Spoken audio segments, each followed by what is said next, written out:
menikmati akhir-akhir dari kebersamaan kita bersama dengan Rasulullah, maka kita baca dulu terlebih dahulu benar-benar dengan tulus dari lubuk hati kita yang paling dalam. Bismillahirrahmanirrahim. Wassalatu wassalamu alaikum ya Rasulullah.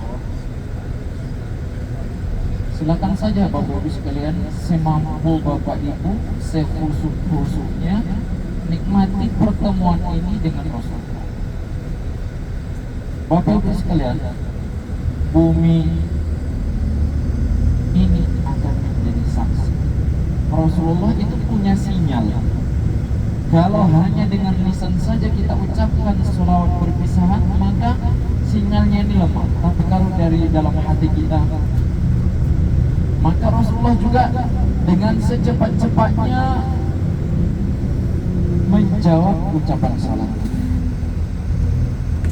Nanti kalau kita sudah jauh keluar saja dari tanah haram Madinah ini, maka bunyi salawat kita pun sudah berbeda lagi. Yang mana selama 3 hari di sini kita mengucapkan salawat kebersamaan hadir di hadapan Rasulullah. Bismillahirrahmanirrahim. Wassalamualaikum ya Rasulullah. Lewat dari Bir Ali nanti, karena ini sudah tanah halal, maka kita sudah mengucapkan Allahumma sholli ala sayyidina Muhammad wa ala ali sayyidina Muhammad.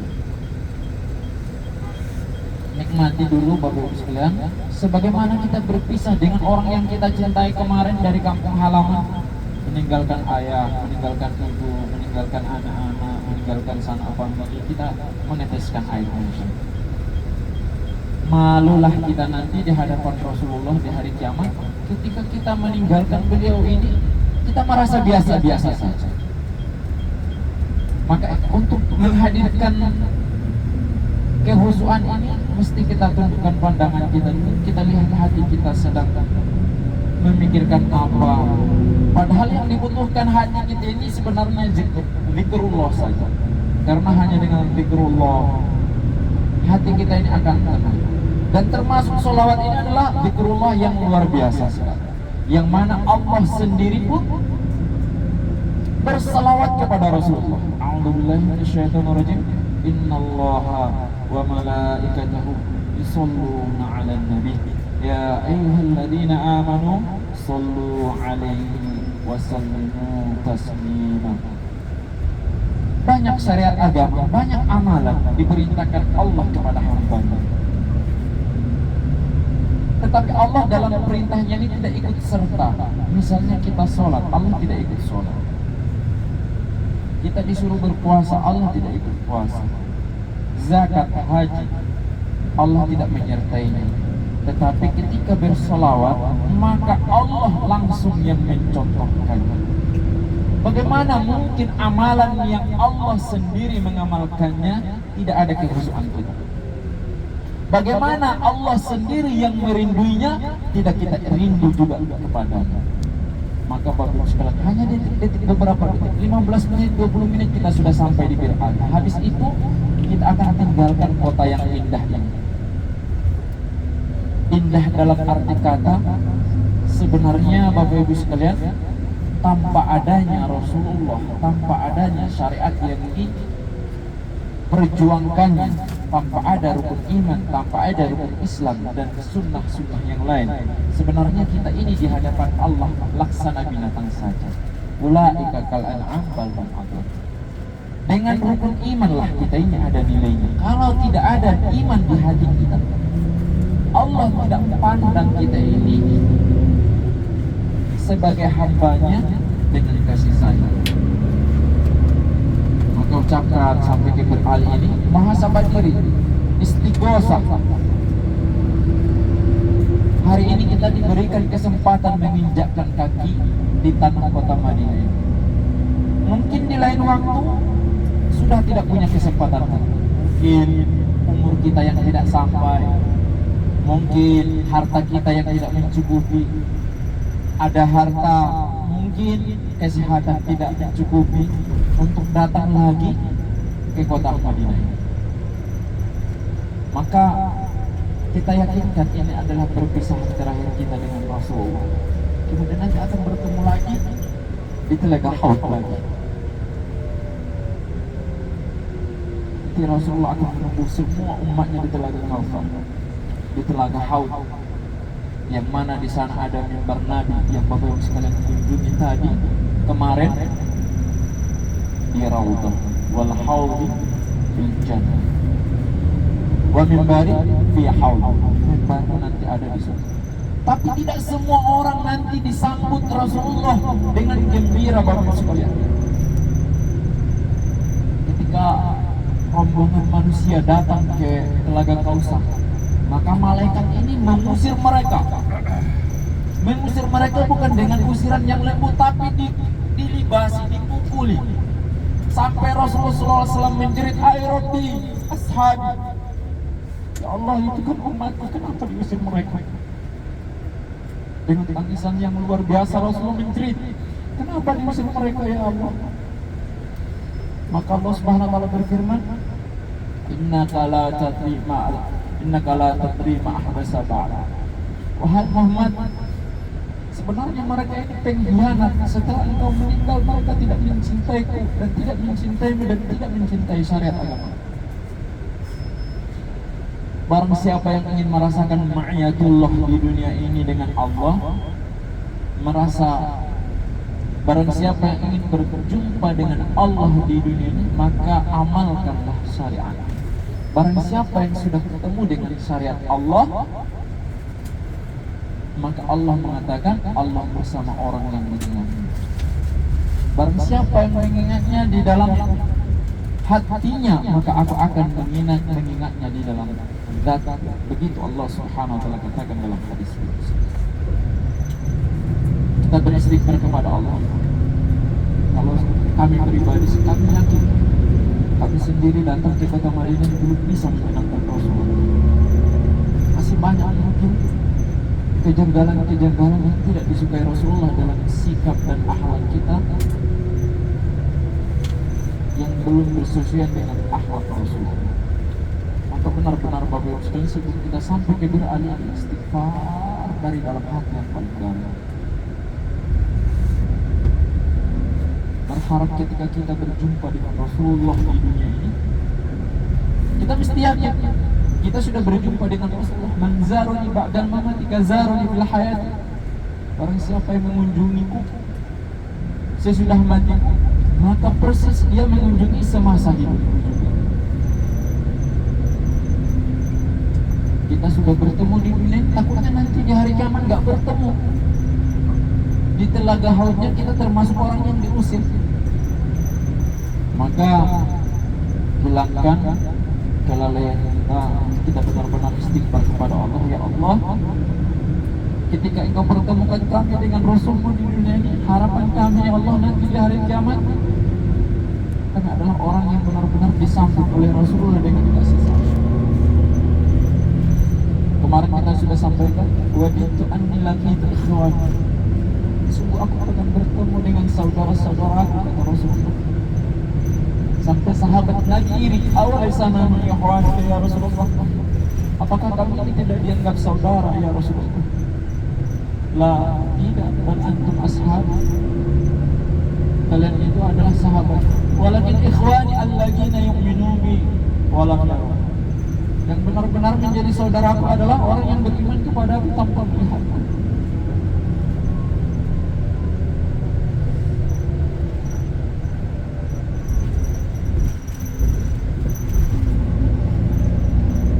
Ketika Rasulullah menganggap kita saudara, tapi di dalam hati kita ini tidak ada rasa hadir bersaudara dekat dengan Rasulullah, maka kata Imam Nawawi, orang yang seperti ini telah menyia-nyiakan kedatangannya ke kota Madinah. Maka kami sampaikan tadi kepada Bapak Ibu sekalian, sebelum meninggalkan kota Madinah ini, kita harus menunjukkan sikap lebih sedih berpisah dari sanak famili kita ketika kita melangkah dari kampung halaman. Mungkin kalau dengan saudara kita di kampung, kalau seandainya kita tidak bertemu, tidaklah menjadi masalah pula. Tapi kalau dengan Rasulullah Sallallahu Alaihi Wasallam kita tidak bertemu di hari kiamat nanti, dipastikan kita berada di dalam golongan orang-orang yang beruntung. Dari dalam hati, dari lubuk yang paling dalam, dari lubuk hati kita, Bismillah, dengan nama Allah, wassalatu wassalamu alaikum ya Rasulullah.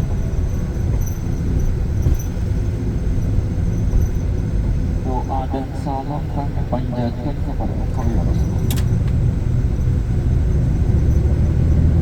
Bismillah, wassalatu wassalamu alaikum ya Rasulullah.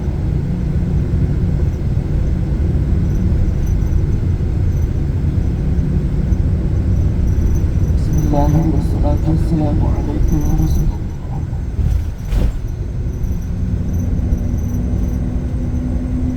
Bismillah, wassalatu wassalamu alaikum ya Rasulullah. Assalamu alaikum ya Abu Bakar As-Siddiq ya Amirul Mu'minin. Assalamu alaikum ya Umar ibn Khattab ya Amirul Mu'minin. Assalamu alaikum ya ahlal baqi dan jannatul firdaus.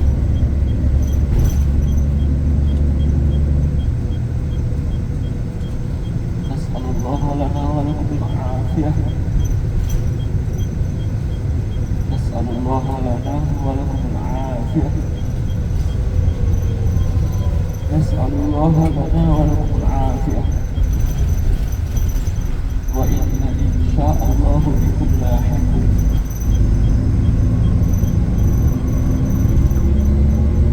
Kemudian Bapak Ibu sekalian, sampai di Bir Ali nanti juga kita akan menyambut panggilan Allah. Pindah dari satu kota yang mulia ke kota yang paling mulia di muka bumi. Tempat di mana seluruh nabi menangis air mata memohon rahmat kepada Allah. Tempat di mana satu rumah yang dirindukan kaum muslimin, Baitullah, yang pertama dibangun Allah sendiri yang bercerita, A'udzubillahi minasyaitonir rajim, inna awwala baitin wudi'a lin-nasi lalladzi bi Bakkah mubarak wa hudan lil 'alamin. Rumah yang pertama kali dibangun oleh Allah sebagai tempat beribadah di muka bumi ini adalah Ka'bah, yang mana dari kejauhan Bapak Ibu sekalian kita bisa hanya lihat di zaman modern ini, mungkin dengan media televisi, HP, terkadang hanya bisa dilihat oleh sebagian kaum muslimin hanya gambar kaligrafi saja, gambar-gambar Ka'bah di sejadah. Dan insya Allah nanti kalau Allah izinkan kita, langkah kita ini dilindungi oleh Allah, dan kita memang sangat berharap dan memohon kepada Allah agar disampaikan ke Baitullah, yang mana ini cita-cita kita dari awal, menunaikan ibadah umrah ke Baitullah. Maka di kota yang akan kita kunjungi ini kita tingkatkan lagi adab dan akhlak kita. Karena di sanalah nanti akan kita panjatkan seluruh keluh kesah kita, dan dipastikan setiap orang yang datang ke Baitullah ini ingin curhat di sisi Allah, baik mengenai nasib dunia ataupun nasib akhirat, baik mengenai nasib diri sendiri, orang tua, dan anak keturunan kita.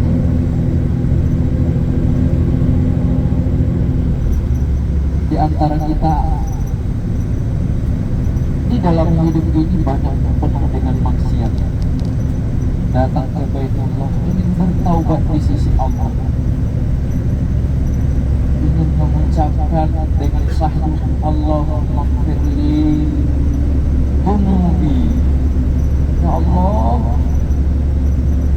ampunilah betapa banyaknya kesilapan dosa yang pernah aku lakukan.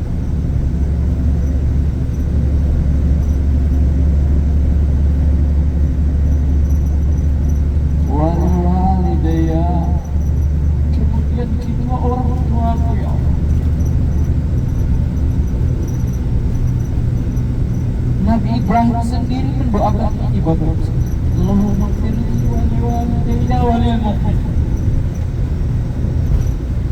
Allah, ampunilah kehilapan selama ini, baik dalam maksiat ataupun dalam ibadah. Wali-walidayya dan kedua orang tua, banyak dosa orang tua kita ini berdosa disebabkan kita. Sebab cari nafkah buat kita, mereka tinggalkan sholat mereka. Sebab cari nafkah buat kita, mereka tinggalkan puasa mereka. Sebab mencukupi kebutuhan kita, mereka lupa dengan zakat mereka.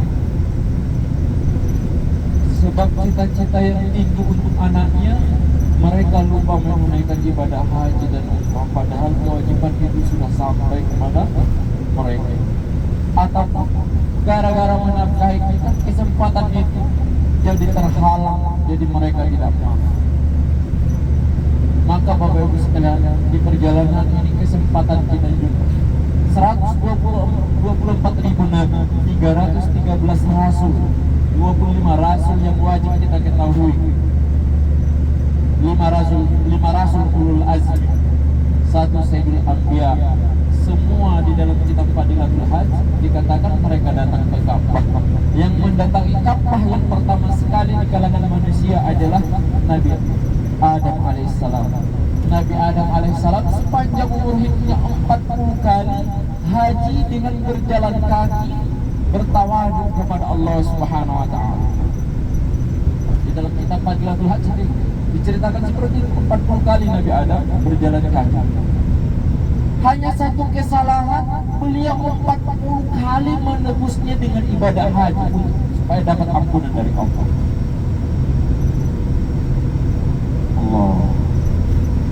Dan semua mereka datang kepada Allah, ke Baitullah, memohon kepada Allah agar doa mereka diijabah, karena doa adalah bentuk kehidupan orang-orang yang soleh.